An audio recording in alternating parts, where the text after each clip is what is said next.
Dihujat gegara ceraikan suami saat sakit, ex-istri Kurnia Mega minta maaf.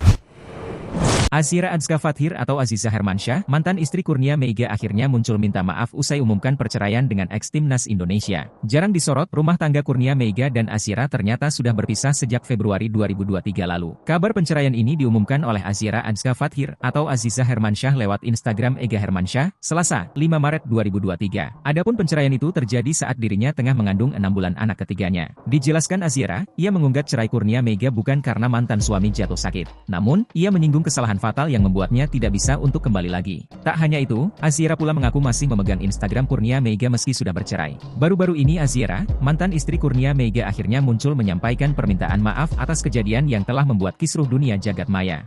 Ditemani dua putrinya, Azira meminta untuk saat ini berhenti menghina dan menghujat dirinya. Hal ini dikhawatirkan Azira dampak terhadap ketiga anaknya. Kendati begitu, ia memohon dengan tegas untuk berhenti menilai dan menghujat dirinya lagi. Sementara, anak pertama Kurnia Meiga juga meminta untuk tidak menghujat ibunya lagi. Sementara dalam keterangan unggahan itu, Azira mengungkapkan bahwa Kurnia Meiga tetap menjadi ayah anak-anaknya sampai kapanpun. Sebelumnya, Azira Azka Fathir atau Aziza Hermansyah jadi sorotan lantaran mengumumkan bercerai lewat Instagram Ega Hermansyah, Selasa, 5 Maret 2023. Azira mengaku sudah bercerai sejak Februari 2023 lalu. Meski telah bercerai, namun akun milik Kurnia Meiga kini sudah beralih ke mantan istrinya. Azira mengaku tujuannya mengelola akun Kurnia Meiga lantaran ingin melunasi cicilan utangnya semenjak mantan suami sakit. Dijelaskan Azira, utang itu digunakan untuk biaya berobat medis dan kebutuhan rumah tangganya.